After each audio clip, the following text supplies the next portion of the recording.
Yo, people, come back to The Fix. It's boy Nor here with Ari, and we have a different guest in the building. Yep. A strategic business management and financial wellness consultant who goes by the name of Antonette Newell. Bless up, Antonette. What go on? I am doing good. You're looking good. You're looking good. Oh, yeah. I call her Annie sometimes, right? Are you real? Okay. I'm Annie. Okay. Well, you do run Inspire by Annie. Right. It's a business studio, right? But people them who aren't familiar with what you do and of course the business, just give them like a brief summary, like introductory. To the business. Yeah. Okay. Well, Inspire by Annie Business Studio is a financial wellness hub. And we particularly focus on entrepreneurs and aspiring entrepreneurs. So that is our primary target audience because, since COVID, we realize a lot of persons are trying to go the entrepreneurship route, but we realize that there are not a lot of access to information, not a lot of access to mentors and persons who can help you to develop yourself as an entrepreneur. So I decided that instead of focusing on individuals, because a lot of persons are doing financial wellness for individuals and financial coaching for individuals. So I decided I'm going to focus on entrepreneurs. Right, which is like the company. So if you have like a full business operating, the person should, or the company. Well, I do it from both sides. Okay. So for the entrepreneurs, because remember, you don't have a fixed income. You don't have a consistent income. So I also help persons from the individual side as entrepreneurs, and I help them from the business side. Okay. Oh, so it's twofold. Right. So it's twofold. So if you have individual goals that you want to meet as an entrepreneur, but you don't have consistent income coming in or fixed income, I help you to achieve those goals. And then from the business side, if you think you're not progressing in business like you should, or you think you lack certain knowledge or competence, then I can help you to develop those competencies. Right. So zero in on your clientele. You say entrepreneurs, but who that entail exactly? All right. So when I say entrepreneurs, I mean anybody who works to pay themselves. Okay.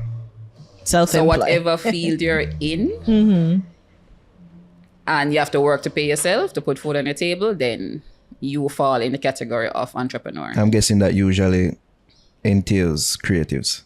Yeah, man. That includes creatives, yeah. entertainers,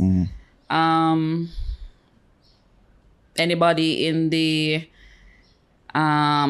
say farming industry. Right. There are so many areas now. Influencers, social media personalities. So there are so many areas now where persons are working for themselves. Right. And they need help to manage your finances, to understand the financial landscape of business, to get access to certain information, to help them with banking relationships, help them with taxing issues or anything like that. So Right, because I was literally just on the phone while prepping, getting ready to do the interview, and I saw a quote from somebody. I even forgot the name. It was like, being an entrepreneur is like jumping off of a cliff and building a plane on the way down, because you have the idea, you think it's a brilliant idea, and you think that you yourself as an entrepreneur have the capabilities and the talent to fulfill it, but like when you're in it now, it's like a whole different set of rules. You have no idea.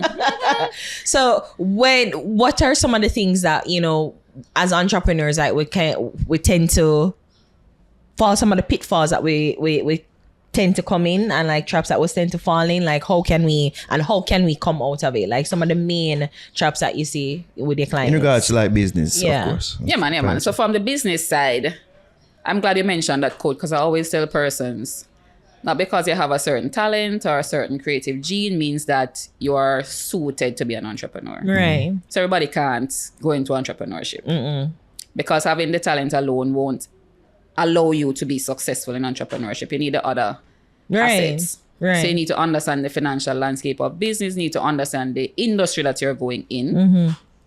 You need to develop certain skills, personal skills or character traits for business, like patience. And that we don't have. Right. I don't have. Remember, it's not a get rich. But yeah, I gotta say something now. They say it, man. Yeah, I have none. Yeah. You have to have faith, strong faith. Like in God himself, what? In God and yourself. Okay. And people. Because trust me, people will test your faith. Yeah. Customers will test your faith. True. The people in your circle will test your faith when they're not believing in you, when they're not supporting you. So there are a lot of things that you need to develop in addition to having the skill or the talent or the idea. And you also have to surround yourself with the right people. Right. True. And be willing to invest in the additional help or service from the experts that will help to take you there. Right. So let's talk about you now, because I know your background is in banking. That's where you come from. That's where I know you're from. So is it that you were are you a lifelong banker, like as a professional? Like that's where you... Yeah, man. Right out of college, I was employed at the bank. Yeah. To be honest, I don't even know how I got the job. I just got a call one day to come in for an interview. I don't remember if I applied for the job. Because you know when you leave college, you probably send out a lot of applications. Yeah. I don't even remember. Would I ask you for nepotism? Michael himself. And then I was shocked because I didn't do anything financial in school. As a matter of fact, I was running from maths. Really? When I went to college, because I got through for UTech first. When I went, I saw calculus and all sort of things. I'm like, nope. Went over UE. Same thing. On the social business mind, I'm like, nope. So I went over humanities. Okay. I did philosophy. I end up in banking. So when I ended up in banking now, and I was worried. Yeah. Whereas I'm catching on quickly. I'm gonna start observe. I'm gonna start learn. I'm gonna start, teach myself outside of. But big up banking, I learned a lot. I learned proper financial management. I learned accounting, although I'm not a licensed accountant, but I developed a lot. Yeah, right. In the bank. And it's through the bank that I started realizing that financial literacy is very important. Because of course you can see a lot of persons' downfall, a lot of persons' success through the financial outlook from being in the bank. Right. So, dealing with all of those customers, I learned a lot from those who fail and from those who succeed. So that's why I asked it, because that's where I'm assuming that was the inspiration for the business, because you realize that there are a lot of people coming in, especially young people. A lot of persons coming into me and asking for advice or information which span beyond what I can give them working with the bank. Right. Oh, okay. So I used to help them as much as I can, or within the realms of banking, because of course you can't represent a brand and be giving out certain advice or information because you don't want them to say, well, is this bank telling me to do this, and is this bank but persons came to me with a lot of issues that they were having in business. And the businesses have a lot of potential, but right. No, so meaning, so like when they come to you with the issues that they were having in business, separate and apart from the banking, so it's like, my account, or the money not coming into my account. That's what you're supposed to be doing. Or they come and they want some financing, but when I do the assessment and go over the business and everything, I realize, no, you don't qualify. Okay, so that's when you're like, okay, I can now give you advice on how you can probably reform the business. Well, not necessarily advice, but I teach them certain things, give them certain suggestions. If they choose to implement it and they come back to me and said, well, it worked, then I'm like, thank God. But it's from doing that for multiple customers and realizing the success that I realize that, these people just really want somebody to hold their hand and guide them through the process, instead of just turning them back and saying, no, you can't get this, you don't qualify for that. So most of my customers, while I was in banking, I groomed them. So if they come and they don't qualify for a certain thing, I groom them over a year or 2 years until they do qualify. And then they can get the investment that they need, and then I guide them as to how to use the money as well. And then, of course, if they choose to follow the steps that I take, then they reap the success. And so you realize that your success rate was really way beyond the and realm. Even after I left banking, I went to work for a technology company, and I was still working with entrepreneurs, because helping them from the e-commerce side now. Okay.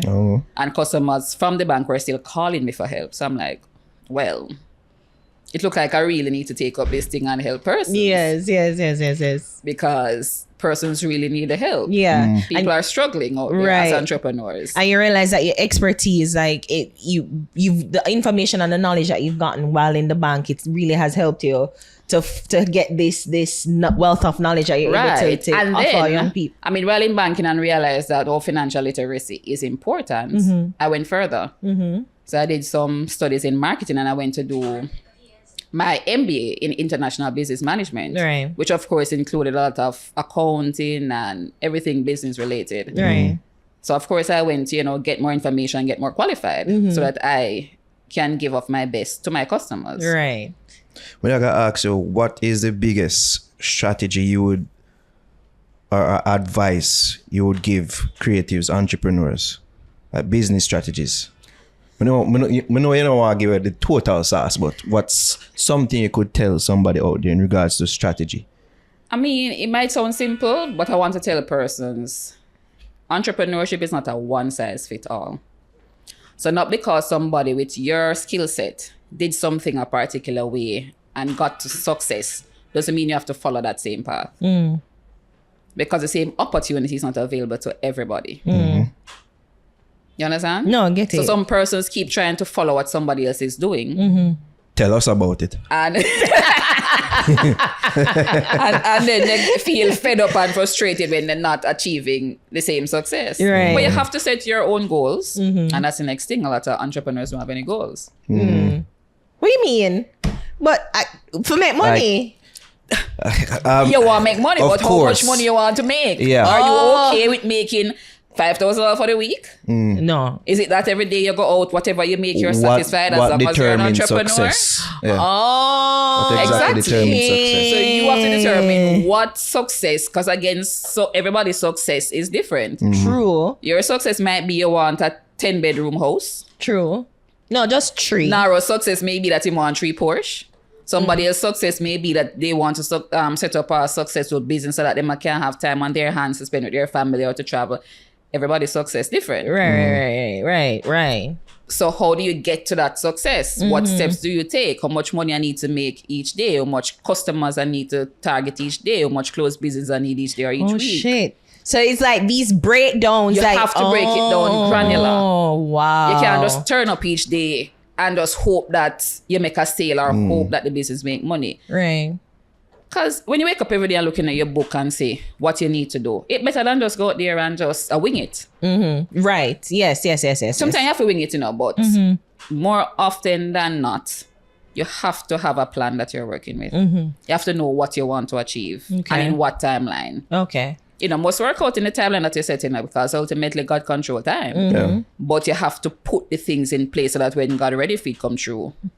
So And I'm these sure are even adaptation is a big thing as well. Right. Knowing when to adapt. I have to know certain- when to pivot. Right. Yeah. And these are some of the things that you help your And clients these are with. some of the like, things that they help. Just with information, just granular. Right. So of course I'm gonna have a one-on-one with you and I'm gonna find out about your individual goals, about your circumstances, about your business, what you have been doing, what is not working, what is working, and then we take it from there Okay. to set up something unique for you and your business. Right. And you said something to me to say it's not just like, we think of entrepreneurs like selling an actual product, like a physical product or, like that. But creatives in terms of artists, what we do, like we are people that are entrepreneurs. You're We need to think entrepreneurs. of ourselves as businesses. Of course. And like you help us in terms of, or you can help us in terms of like what are some of the goals that we want for ourselves Right. personally beyond, I guess, the lights or whatever. And some persons that come to me and me say, what are your goals? I don't have any goals. So when I start, pushing them and say, you sure what you want to do tomorrow? And then they start coming out with it and they're like, oh, so I did have things that I want to achieve. But you're not really thinking so deep. Yeah. So you just think that you don't have any goals. But if somebody really sit down and start badger you and say, trust me, what you want? Next year, next month, what you want to achieve? What would make you happy in life? What would make you comfortable? What would bring you peace? Then you Wow. can start thinking about it. And then after you know what you want, then we can start setting the objectives. It's coming like life coaching now. You're not just a business coach. you're a life coach. Essentially it is. But essentially it it's everything. Yeah. Because we have to fix your mindset Yeah. before we can fix your financial Right. Makes sense. Yeah. and fix your business. What the biggest singular problem people would approach you and your business about? Honestly, a lot of persons want to know what they need to do to leave their 9 to 5. Oh.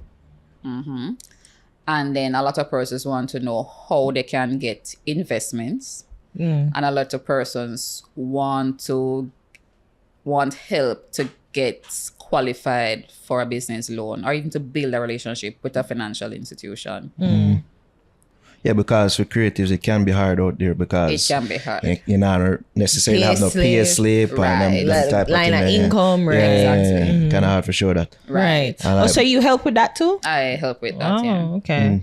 Right. Okay. So it's like an overall, like just as you say, it's like a business. It's a coach. one-stop shop Right. for entrepreneurs. So whatever you need, documents to be done, business proposal, business plans, marketing plan. If you want me to come and do the presentation with you, the pitch to present the business to an investor, I can do that. If you need help to revise your taxes, to negotiate with TAJ about paying your taxes, to get help to understand your financials, I help with that as well. If you need help to streamline your business operations or to increase sales, I can help with that. If you need help to, what should I say? If you need help to formalize your business, register it, get a business logo, get a business card, stuff like that, I also help with that. And I mean, there are other issues that persons come to me with that I didn't know exist, that I have to just find a way. Probably telling them, say, well, maybe this not work out. Right. You have to tell people that sometimes, like, Or probably sometime, you know, look when- for what them yeah. actually do creatively and say, maybe this enough for you. And No, Antonette, you never say that to someone. Why are you like this? I would have just leave it at that, and I would help them to find another way, another strategy. Yeah. And sometimes it helped me to build up my information because, of course, I'm going to research a topic and then see how best I can help. If it's something that I definitely can't help with, then I'll let you know. Okay. But when I research the issue, if I see where I can help you, I'm going to take it on. Okay. So you have a real passion for helping people. That's I think that's what it fundamentally boils down to. I know, like- funnily enough, when I was at the bank, and I say, I have no talent. I say, everybody, I do this. I say, my colleagues, them have some of them side business. I say, what is my talent? So I start to walk around the bank and ask my colleagues, them, what is my talent? And they said, your talent is helping people and influencing people. And I say, I said, give me an example. And my nosy neighbor who sit beside me now, he would say, you have a talent for listening to people business. 'Cause every time me hear a customer them over there ball and I tell you them business and you just sit down and I listen and I help every customer. And he's like, I don't know how you do it. And I say, I know people business, but people business. right? So I'm like, why are you over there listening to me and my customers? that's the question. So he's like, you're good. No matter who come to you, you just find a way to help them. I'm because most times they're like, well, I can't help you. No, this I mean, some can't. persons feel like, this is not nothing to do with banking. I can't take this on. But Yeah. I allow people to express themselves. Yeah. Okay. And I allow them to, even when it have nothing to do with banking or business, if they want, tell me them personal things. Because sometimes people just want a listening ear. You don't have to give them any advice. Them just want to vent and release. And then they're good again. So I allow people the space and to do that. Right. But you just say, well, you know what, let me just... Yeah. No, I got to charge you, mom. Yeah. And I even asked some clients as well. I said, what do you think my talent is? And they're like, you're so good with people. You like helping people. So I started to think again. I'm like, okay, well, maybe. Yeah. Can I ask what was your title at the bank? Like you meant to say? Like, sure. I was a business banker. Business banker. So you work with the Corporate clients. corporate clients personally. Okay, yeah, man. Yeah. So you had to deal with them on With a... entrepreneurs. Yeah. Right. And I know corporate clients kind of... I mean, they Demanding. want... Yeah. Like, I need this now. I can imagine. Antonette, I need to open up the top. I need overdraft. Like, I try to remember all the terms, all the banking terms. Yeah. Everything. They Well, did you find everything. you definitely find fulfillment. I do. Yeah. Because, I always put myself in person's shoes and I'm like, I would want somebody to help me. Yeah, absolutely. I'd want to find somebody to help me with this or with that or to even give me some information. And I think too is like most times like young like entrepreneurs, especially in Jamaica, like we not have no space or outlet. Like you're trying to find somebody and everybody feel like them don't really want to share the information, Right. or you feel like, oh, you need this tax, that. But there's so many other things that go into it. Like you feel so overwhelmed sometimes. So And just to get sometimes the persons help. are shy, so you don't want to go to these big seminars and be talking your business as an entrepreneur. So you want a one-on-one. Right. meeting with somebody. So you can talk and express yourself. Absolutely. Speaking of one-on-one, tell them how them can get to your one-on-one. Like how can they can they make use of your services? Yes. All right. So you can contact me on 876-573-6974. You can visit my website, inspirebyAnnie.com, or you can send me an email, inspirebyAnnieJA@gmail.com. There we go. And you'll be seeing a lot more, at least, from the business on our platform over the next month or so. Yeah, man, we're a partner because a great service to provide. Yes, great definitely. Service to provide. You know what I mean? Big up and thank you for your time. I remember people can reach out at the information that you just provided, either by number, email. Yeah, man. As we said, we're going to push these things over the next month. Give thanks again, Miss Newell. Answered it. I'm not gonna be easy, me like you are Annie. Like I don't know, show me if you reach the side. Big up though, big up. And it's inspired by Inspired, not inspired. Inspire by Annie. No D. There we go. No D. All right. It's time for you to go before Ari takes this on express. All right, we got it. Thank you, Antonette.